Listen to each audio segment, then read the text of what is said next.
हाँ दोस्तों, आज की कहानी है माँ बाप के खिलाफ भागकर शादी करने की सजा। कहानी अगर पसंद आए तो वीडियो को लाइक और सब्सक्राइब जरूर करना। रिया जवानी की दहलीज पर कदम रखते ही रामू के स्टाइल पर फिदा हो गई। प्यार के झांसे में आकर एक दिन बिना सोचे समझे वह अपना घर छोड़ उसके साथ शहर भाग आई। शादीशुदा जिंदगी क्या होती है, दोनों ही इसका ककहार भी नहीं जानते थे। भागकर शहर तो आ गए, लेकिन रामू कोई काम ही नहीं करना चाहता था। वह बस्ती के बगल वाली सड़क पर दिन भर हंडिया बेचने वाली औरतें के पास निढल्ला बैठे बातें करता और हंडिया पीता रहता था। इसी तरह दिन महीनों में बीत गए और खाने के लाले पड़ने लगे। रिया कब तक रामू के असहारे बैठे रहती। उसने अगल बगल की औरतों से दोस्ती गांठी। उन्होंने रिया को ठेकेदारी में रेजा का काम दिलवा दिया। वह काम करने जाने लगी और रामू घर संभालने लगा। जल्द ही दोनों का प्यार छूमंतर हो गया। रामू दिन भर घर में अकेला बैठा रहता। शाम को जब रिया काम से घर लौटती, वह उससे सारा पैसा छीन लेता और गाली गलौज पर आमदा हो जाता।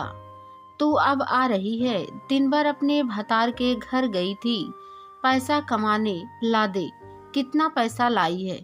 रिया दिन भर ठेकेदारी में ईंट बालू ढोते ढोते थक कर चूर हो जाती। घर लौटकर जमीन पर ही बिना हाथ मुंह धोए, बिना खाना खाए लेट जाती।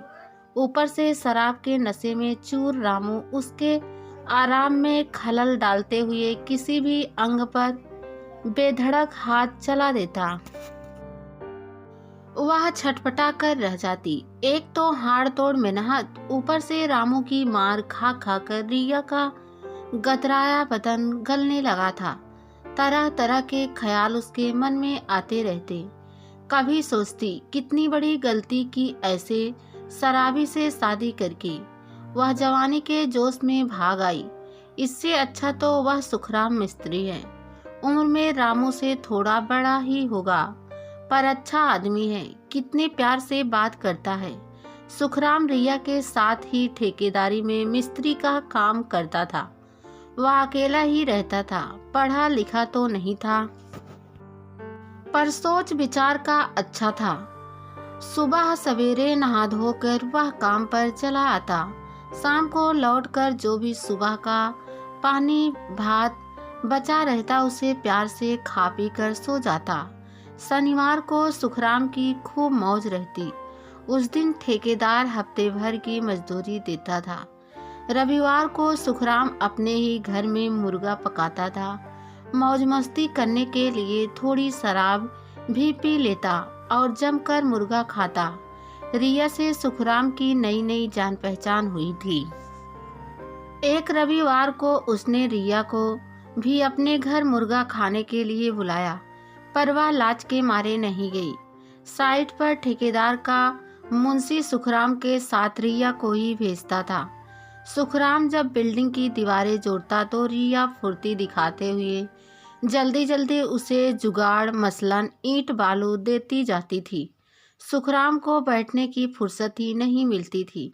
काम के समय दोनों की जोड़ी अच्छी बैठती थी। काम करते हुए कभी कभी वे मजाक भी कर लिया करते थे। लंच के समय दोनों साथ ही खाना खाते। खाना भी एक दूसरे से साझा करते। आपस में एक दूसरे के सुख दुख के बारे में भी बतियाते थे।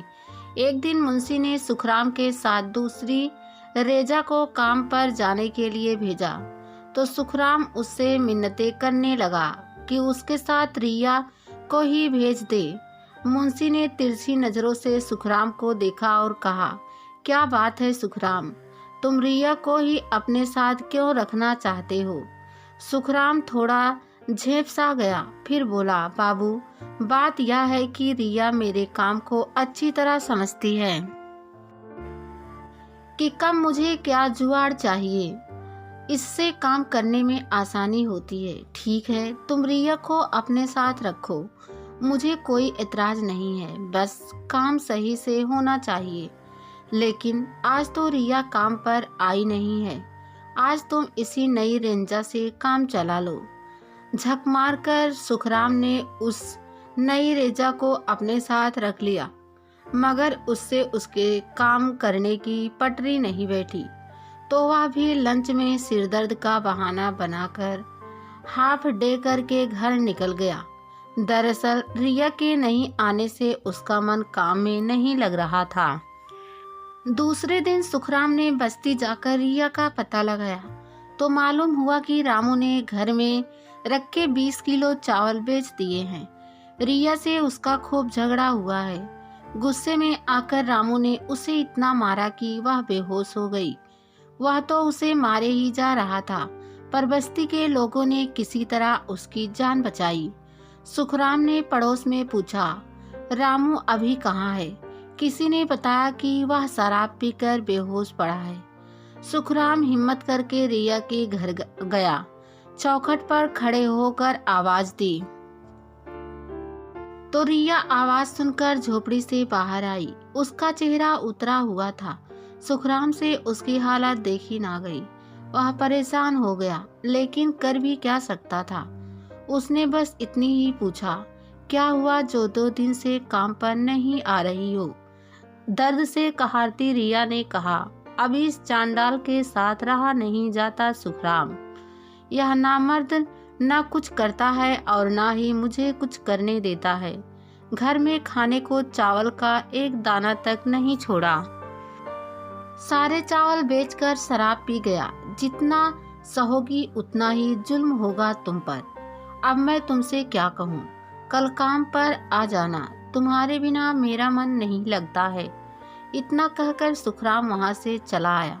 सुखराम के जाने के बाद बहुत देर तक रिया के मन में यह सवाल उठता रहा कि क्या सचमुच सुखराम उसे चाहता है? फिर वह खुद ही लजा गई। वह भी तो उसे चाहने लगी है। कुछ शब्दों के एक वाक्य ने उसके मन पर इतना गहरा असर किया कि वह अपने सारे दुख दर्द भूल गई। उसे ऐसा लगने लगा जैसे सुखराम उसे साइकिल के कैरियर पर बैठाकर ऐसी जगह लिए जा रहा है जहां दोनों का अपना सुखी संसार होगा। वह भी पीछे मुड़कर देखना नहीं चाह रही थी, बस आगे और आगे खुले आसमान की ओर देख रही थी। अचानक रिया सपनों के संसार से लौट आई। एक गहरी सांस भरी कि काश ऐसा रामू भी होता। कितना प्यार करती थी वह उससे। उसकी खातिर अपने माँ बाप को छोड़कर यहाँ भाग आई और इसका सिला यह मिल रहा है। आंखों से आंसुओं की बूंदें टपक आई। रामू का नाम आते ही उसका मन फिर कसैला हो गया। अगले दिन सुबह सवेरे रिया काम पर आई तो उसे देखकर सुखराम का मन मयूर नाच उठा। काम बांटते समय मुंशी ने कहा, सुखराम के साथ रिया जाएगी।